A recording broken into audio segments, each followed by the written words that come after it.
This is the first one is it is the thread like structure. जैसे कि मैंने आपको जो प्रीवियस पिक्चर थी उसमें बताया था कि क्रोमोज़ोम किस तरह से दिखता है। तो क्रोमोज़ोम एक थ्रेड लाइक स्ट्रक्चर होता है न्यूक्लियस के अंदर, ठीक है, जो कि डीएनए से बना होता है। और इसके ये इतना फेमस क्यों है? क्योंकि ये कैरियर ऑफ जीन्स होता है, इसके अंदर जीन्स होते हैं। जीन्स क्या करते हैं? They transmit your what? The characters, okay, the carrier of heredity. Now एक और इसका की पॉइंट है, very important to note that the chromosome number is constant for the individual of a species. हर chromosome number constant होगा हर individual, हर एक species के लिए, ओके। जैसे कि अगर मैं बात करूं आपके ह्यूमंस की, तो ह्यूमंस में 46 क्रोमोसोम्स होते हैं। 23 ये पेयरिंग्स में होते हैं, ओके, इनका 23 पेयर्स होता है और ये 46 क्रोमोसोम्स होते हैं। और क्रोमोसोम्स की बड़ी खास बात होती है, ये हमेशा इवन नंबर्स में अकर होते हैं। कभी भी आपका ऑड नंबर में क्रोमोसोम नहीं होगा। इवन सबको पता है, it will divisible by 2, okay. तो ये चीज़ें देखिए थोड़ी बहुत की पॉइंट होती है स्टूडेंट्स, आपको इन चीज़ों को अपने माइंड में रखना चाहिए, राइट। तो इसलिए मैंने यहाँ पे सब की पॉइंट्स में लिख दिया है। तो जैसे ह्यूमंस होगा, ह्यूमंस में 46 क्रोमोसोम्स होते हैं। अगर मैं मोंकी की बात करूं तो उसमें आपके जो होते हैं 54 क्रोमोसोम्स होते हैं। आपके मोंकी में 46 नहीं पाए जाएंगे। तो वही चीज़ मैं यहाँ बताइए आपको, the chromosome number is constant for the individual species. एक स्पीसीज के लिए क्रोमोसोम नंबर हमेशा सेम होगा। हम सारे ह्यूमंस में जो क्रोमोसोम नंबर होता है वो 46 ही होता है एंड 23 के पेयर में होता है, right. So again that word is came gene, and it is the specific, here I misspell the spelling of specific, right. So it's a specific part of chromosome which determine the heredity characteristic. तो भाई वही बात हो जाती है, ये chromosome में पाया जाता है। आपका एक क्रोमोसोम के अंदर स्पेसिफिक डीएनए होता है, स्पेसिफिक आपका जो है सब बटा हुआ है, उसमें आपका जीन होता है। और जीन ये मेक श्योर करता है कि आपका जो है कैरेक्टरिस्टिक्स होते हैं पेरेंट से ऑफस्प्रिंग में जाएं। तो genes transfer trait from one parents to the offsprings during reproduction, और ये चीज़ रिप्रोडक्शन के दौरान होती है। तो जीन्स में ये आपकी जीन की डेफिनेशन है और ये इसका फंक्शन है, that genes transfer trait. Trait क्या होता है? Again don't forget, trait is a character, like your hair color, okay, your hair color, eye color, your hair shapes and your height, something like that, okay.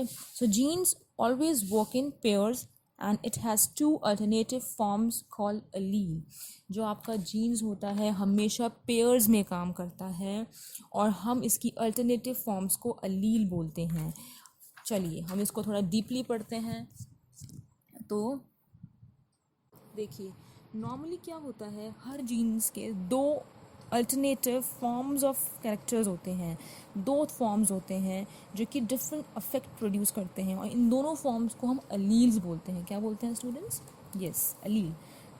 ना जैसे मैं आपको example देती हूँ, suppose एक कैरेक्टर है टंग रोलिंग का, आपकी टंग रोल कर रही है या नहीं, तो क्या होता है, कुछ बेटा ऐसे लोग होते हैं जिनकी जो टंग है वो पूरी रोल करती है और कुछ में पॉसिबिलिटी होती है कि उनकी टंग रोल नहीं करती है, राइट। मैं आपको इसकी पिक्चर शो करती हूँ। अगर मैं आपको इसकी पिक्चर शो करूँ तो आप देख सकते हैं ये अल्टरनेटिव फॉर्म ऑफ कैरेक्टर्स हैं। यहाँ पे एक टंग रोल हो रही है और एक is unable to roll its tongue, right.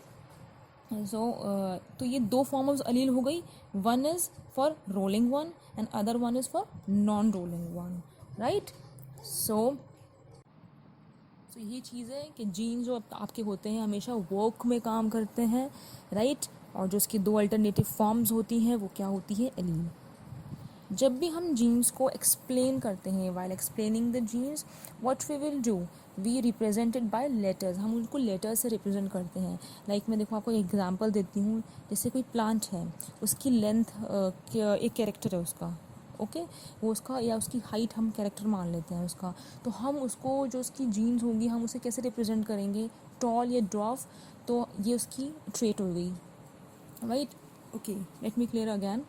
Plant है, प्लांट एग्जांपल ले लीजिए। प्लांट का कैरेक्टर क्या है?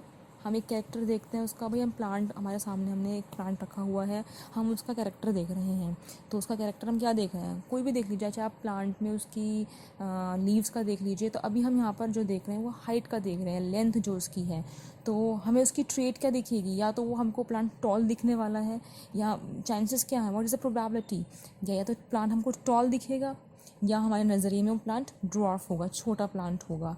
तो हम जीन्स, उसके जीन्स को कैसे रिप्रेजेंट करेंगे, टॉल के लिए हम कैपिटल टी यूज़ करेंगे एंड ड्वार्फ के लिए हम स्मॉल टी रिप्रेजेंट करेंगे। तो this capital one and the small one represent the two forms of the same genes। एक जीन की दो फॉर्म दिखा रहा है ये, राइट। और ये जो इसकी जीन्स की फॉर्म है, ये क्या कंट्रोल करती है, ये वाली जो होगी ये लेंथ कंट्रोल करेगी। Okay, again in a very simplified way, genes, while we explaining the genes, हम अगर जीन्स के बारे में बात कर रहे हैं तो हम उसको लेटर से रिप्रेजेंट करते हैं, राइट। जीन्स हमेशा पेयर्स में वर्क करते हैं, राइट।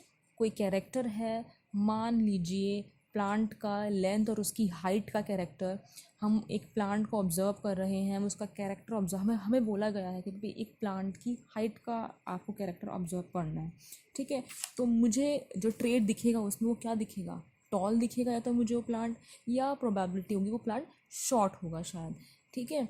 तो मैं उसके जीन्स को कैसे रिप्रेजेंट करूँगी, टॉल को कैपिटल टी से एंड स्मॉल को जो आपका ड्वार्फ होगा उसको टी, स्मॉल टी से। तो ये आपकी टू फॉर्म्स ऑफ जीन्स हो गई, और ये दोनों फॉर्म्स जीन्स जो आपकी ये बिग टी है एंड स्मॉल वन, वो क्या कर रहा है, ये इन दोनों का काम है कि ये उस प्लांट में या उस ऑर्गेनिज्म में उसकी लेंथ को कंट्रोल कर रहा है, राइट। देखिए स्टूडेंट्स, यहाँ पे मैंने फिर से एक और डायग्राम आपको दिया है बड़े सिंप्लीफाइड वे में। वही चीज़ हो गई, ये सेल है, अंदर न्यूक्लियस है, न्यूक्लियस के अंदर आपको बहुत सारे क्रोमोसोम्स दिखेंगे, दिख रहे हैं आपको।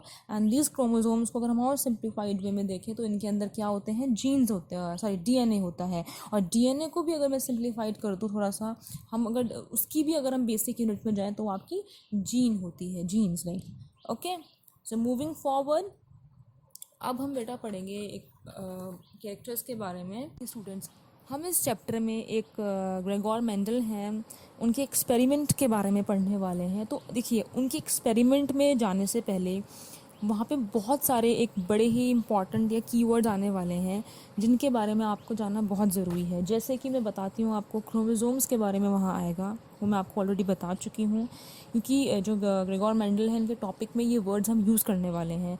जीन्स के बारे में आएगा, एक आपका होगा डोमिनेंट जीन्स, एक होगा रिसेसिव जीन्स, एक आपका phenotype, genotypes, F1 generation and F2 generation, right. So हमने जीन्स के बारे में पढ़ लिया है। अब हम जो पढ़ने वाले हैं, अब हम पढ़ने वाले हैं आपका dominant and recessive genes, right. So आपका जो डोमिनेंट जीन्स होता है हेयर, तो आपका जो डोमिनेंट जीन होता है ये सुपर रूलिंग होता है, और जो आपका रिसेसिव होता है ये सबऑर्डिनेट होता है। देखिए स्टूडेंट्स, आपके जीन्स होते हैं वो दो में डिवाइडेड है। आपके जो जीन्स होते हैं जो किसी भी ऑर्गेनिजम्स में कंट्रोल कर रहे हैं कोई भी कैरेक्टर को, ये दो टाइप्स के होंगे, एक होगा डोमिनेंट एंड एक होगा रिसेसिव वन। ओके, देखिए नाम से ही पता चल रहा है। तो जो आपका डोमिनेंट कैरेक्टर होगा वो सुपर रूलिंग होगा and the recessive one is subordinate, मतलब जो छुप जाता है जो कैरेक्टर आपका, राइट। देखिए, जो आपका डोमिनेंट जीन होता है हम इसको रिप्रेजेंट करते हैं कैपिटल लेटर से, और जो आपका रिसेसिव जीन होता है हम उसको स्मॉल लेटर से जो है आपका रिप्रेजेंट करते हैं। एग्जाम्पल आप देख सकते हैं, कोई चीज़ टॉल है, किसी के अंदर एक ट्रेट है टॉल का, तो हम उसको कैपिटल टी से करेंगे एंड राउंड को कैपिटल आर से। हम ये इसकी की पॉइंट है कि ये जो आपका डोमिनेंट जीन होता है हम इसको जिस लेटर से रिप्रेजेंट करते हैं वो कैपिटल लेटर होता है। जो आपका रिसेसिव जीन है लाइक ड्वार्फ, तो small T, and if something is wrinkled so it is small r. So moving forward with this, इसमें एक फीचर क्या होता है स्टूडेंट्स, जो आपका डोमिनेंट होगा, अगर आपके दोनों जीन्स, देखिए ये जीन्स प्रेजेंट होंगे, लाइक हम एग्जांपल ले लेते हैं, अगर हम टंग रोलिंग का एग्जांपल लें तो कुछ लोग टंग रोल कर पाते हैं, कुछ नहीं कर पाते हैं। जो लोग टंग रोल करेंगे, जो टंग रोलिंग वाले होंगे, हम उन्हें कैपिटल आर से कर देंगे, और अगर जो आपके जो नॉन टंग रोलिंग वाले हैं, नॉन रोलिंग वाले हम उनको स्मॉल आर से रिप्रेजेंट करेंगे। तो ये एक रिसेसिव जीन का एक फीचर होता है कि अगर रिसेसिव जीन आपका डोमिनेंट जीन के साथ रिप्रेजेंट कर रहा है तो वो अपने आप को छुपा देगा, वो अपने आप को एक्सप्रेस नहीं कर पाएगा।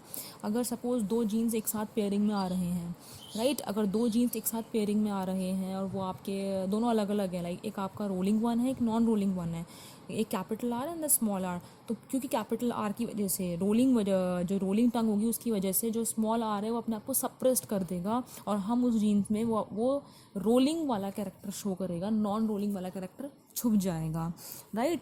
So the next one is your genotype and the phenotype. तो कोई भी जीन्स आपके जो पेयरिंग में जीन्स हैं वो 3 तरह की सिचुएशंस पैदा करेंगे।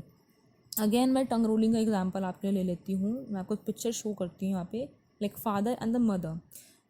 ओके, जो आपके फादर मदर हैं दोनों टंग रोलर्स हैं। ओके, तो सिचुएशन क्या होगी, उनके जो ऑफस्प्रिंग्स होंगे या जो उनके बेबीज़ होंगे वो भी 3 आपके पैदा हो गए, तो उसमें सिचुएशंस कैसे हो सकती है। 3 सिचुएशंस इसमें आपको शो होगी। एक आपकी होगी नॉन रोलर, राइट, प्रोबेबिलिटी है नॉन रोलर होने की, and then your roller one, and then your again your roller one. आप यहाँ देख सकते हैं पेरेंट्स एंड योर फादर। तो आपकी प्रोबेबिलिटी क्या है, प्रोबेबिलिटी एक तो नॉन रोलर की है, दोनों स्मॉल आर हो जाएंगे आपके, जिसको हम टंग रोलर बोल देंगे, सॉरी जिसको हम रिसेसिव कैरेक्टर बोल रहे हैं, तो ये नॉन रोलर हो जाएंगे आपके। सेकेंड कैरेक्टर आपका आ रहा है जिसमें आपका दोनों कैपिटल आर हैं या एक कैपिटल आर है और एक स्मॉल आर है, मतलब एक आपका कैपिटल आर मतलब जो रोलर है और स्मॉल आर जो है आपका नॉन रोलर है। पर क्योंकि एज पर रूल जैसे हमने पढ़ा था कि जो रिसेसिव एलील होता है या जीन होता है ये अपने आप को सबॉर्डिनेट या अपने आप को क्या कर देता है, अपने आप को अनएक्सप्रेस कर देता है, अपने आप को सप्रेस्ड कर देता है, किसकी प्रेजेंस में, यस, डोमिनेंट जीन्स की प्रेजेंस में, तो हम इसको रोलर बोलेंगे। ओके, ये आपका रोलर कैरेक्टर शो करेगा। And again the next one is your roller, जिसमें दोनों के दोनों ही आपके डोमिनेंट शो होंगे। तो आपके क्या प्रोबेबिलिटी है, 2 टंग रोलर आपको मिल रहे हैं और एक आपको नॉन रोलर मिल रहा है, राइट। अब हम बात करते हैं अगर जीनोटाइप्स की एंड फिनोटाइप।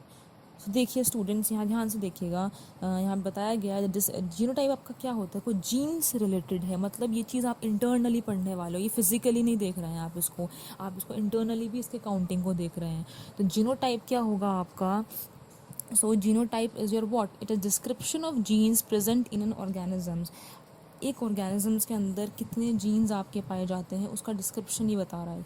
मैं एग्जांपल आपको देती हूँ, लाइक टी, दोनों कैपिटल टीज हैं, means tall, capital T one is capital small, again it is tall, and the both are small T then it is small या ड्वार्फ आप उसको बोल सकते हैं। तो here T and small T are the different form of the same genes. ये आपकी जो कैपिटल टी है, स्मॉल टी है, ये आपके जीन्स मान लीजिए, हम इनको रिप्रेजेंट कर रहे हैं 2 नाम से, और आपका जो जीन्स होते हैं वो 2 फॉर्म, तो ये कैपिटल टी और स्मॉल टी जीन्स की 2 फॉर्म हो गई। 10 जो इसका जीनोटाइप होगा टॉल ट्री का वो क्या होगा, double T capital 1 and the T and T, और जो इसका ड्वार्फ वाला होगा वो होगा आपका small T, right. Again phenotype is a trait which is visible in an organisms. Phenotype physically, देखिए इसको याद करने का तरीका ये, फिनोटाइप आप फिजिकली देख पाएंगे, तो ये एक वो ट्रेट होता है, लाइक ये वो ट्रेट होगा जिसको आप डायरेक्ट देख सकते हैं। देखिए इस दोनों को सिंप्लीफाइड तरीके से अगर मैं आपको बताऊं तो आप यहाँ देखिए कैपिटल, ये जो आपके यहाँ पे लेटर्स मैंने दिए गए हैं, T and capital T and small T, ये जीनोटाइप हो गया है, ठीक है। इन दोनों का फिनोटाइप क्या है, अंदर से मैं देखूँ तो जीनोटाइप तो ये दिख रहा है मुझे, भाई देखो एक तो दो बिग टीज़ हैं जो डोमिनेंट कैरेक्टर आ गए, और एक इसमें कैसा कैरेक्टर है, एक डोमिनेंट है और एक रिसेसिव वाला है, तो ये मैं जीनोटाइप के नज़रिए से देख रही हूँ। अगर मैं फिनोटाइप से देखूँ तो मुझे वो चीज़ टॉल दिखेगी बाहर से, अगर मैं बाहर से उस प्लांट को देखूँगी तो मुझे वो टॉल ही दिखेगा, तो उसका फिनोटाइप क्या हो गया, tall. And that is why I am saying a trait which is visible in an organisms, वो ट्रेट जो आपको डायरेक्ट विजिबल हो जाए, आप इंटरनली उसको नहीं देखना चाह रहे हैं, लाइक अगर मैं स्मॉल ड्वार्फ का अगर मैं जीनोटाइप देखना चाहूँगी तो मुझे कैसे दिखेगा, स्मॉल टी, और मैं इसका फिनोटाइप देखूँ तो मुझे वो चीज़ स्मॉल दिखेगी। ओके, और सिंप्लीफाइड तरीके से अगर बताया जाए तो सपोज़ एक इंसान है, वो मुझे लंबा दिख रहा है, या कोई प्लांट है मुझे वो लंबा दिख रहा है, सामने से मैं देख रही हूँ फिनोटाइपली उसको, तो मुझे वो क्या दिख रहा है, इट्स टॉल। अगर मैं इंटरनली देखूँ तो दो प्रोबेबिलिटी है, मे बी उसके अंदर कौन सा जीन हो सकता है, यस, या तो दोनों कैपिटल वाले टी हो सकते हैं उसमें, या उसमें एक डोमिनेंट या रिसेसिव हो सकता है, राइट। अगर मैं ऐसी शॉर्ट प्लांट देखती हूँ तो शॉर्ट में क्या आपका प्रोबेबिलिटी है, यस, एक ही प्रोबेबिलिटी, इसमें आपकी प्रोबेबिलिटी होगी कि जो उसका जीनोटाइप होगा वो दोनों स्मॉल टी होंगे, और मुझे सामने से कैसा दिख रहा है वो, अगर मैं उसको फिनोटाइपिकली देखूँ तो मुझे वो स्मॉल दिख रहा है, right. So moving again forward, so देखिए मेंडल ने ये बड़ा ही एक अच्छा एक वर्ड यूज़ किया था अपने एक्सपेरिमेंट में, वो हम बिल्कुल पढ़ेंगे। वह आपका था F1 generation and F2 generation, right. So जो आपका F1 जनरेशन होता है हम इसको फर्स्ट फीलियल जनरेशन भी बोलते हैं। When two parents cross to produce offsprings then their offsprings are called first filial generation. जब दो पेरेंट्स क्रॉस करते हैं, रिप्रोड्यूस कर अपना उनका तो जो आपका ऑफस्प्रिंग प्रोड्यूस होता है वो क्या होता है आपका, हम उसकी जनरेशन को क्या बोलते हैं, F1 generation. And your second filial generation is what, when the F1 generation progeny, आप देखो ये वर्ड बेटा, ये प्रोजेनी वर्ड बहुत यूज़ होता है। प्रोजेनी मीन्स आपका ऑफस्प्रिंग होता है, या आपकी जनरेशन आप बोल सकते हैं इसको, ठीक है। So when the F1 generation progeny cross among themself they produce second filial generation. जो हमारा F1 जनरेशन में जो ऑफस्प्रिंग्स थे, या प्रोजेनी बोल दीजिए आप, उसमें वो क्रॉस करते हैं, तो वो उसके बाद जो वो चीज़ प्रोड्यूस करेंगे वो हमारी होती है F2 जनरेशन। ओके, ये इनकी डेफिनेशन हो गई समझने के लिए। मैं आपको इसको और सिंप्लीफाइड तरीके से एग्जांपल देके समझाती हूँ। तो यहाँ देखिए, लाइक मदर एंड फादर, ये पेरेंटल हो गए, उनके जो बच्चे होंगे वो F1 जनरेशन हो गए, और F2 उनके ग्रैंड चिल्ड्रन हो जाएंगे। चलिए एग्जांपल लेते हैं, जो आपके दादा दादी हो गए, ठीक है। अब जो आपके दादा दादी हैं वो पेरेंटल हो गए हैं, जो आपके मम्मी पापा हैं वो F1 जनरेशन में आ गए हैं, और जो आप हैं, जो आप ग्रैंड चिल्ड्रंस हैं, आप क्या आ गए हैं, आप F2 जनरेशन में आ गए हैं। Okay class, so that's all for today. So अब हम इसके बाद जो पढ़ने वाले हैं वो आपका होगा ग्रेगोर मेंडल एक्सपेरिमेंट। क्योंकि ये चैप्टर बेटा बहुत बड़ा है तो हम सारा भी नहीं पढ़ेंगे। अभी मैंने आपको जो इसमें बेसिक फंडामेंटल यूज़ होने वाले हैं वो बताए हैं, and this video will help both the students, both the class students, like tenth वालों को भी बहुत हेल्प करेगा, and for the 12th one also, जो 12th में गए हैं उनके लिए भी ये बहुत हेल्प आउट, ये बहुत ज़्यादा हेल्पिंग होगा, क्योंकि जिन बच्चों ने 10th में ढंग से पढ़ाई करी है वो 12th में इसको ढंग से पढ़ें। ओके, इसके बाद अगर हम ग्रेगोर मेंडल एक्सपेरिमेंट पढ़ेंगे। ग्रेगोर जो हैं, एक एक्सपेरिमेंट उन्होंने किया था पी प्लांट में, हम उसको पढ़ने वाले हैं। That's all for today. Okay, if you like my video, so don't subscribe my channel, don't forget to subscribe my channel class, and that's all. Stay home, stay safe.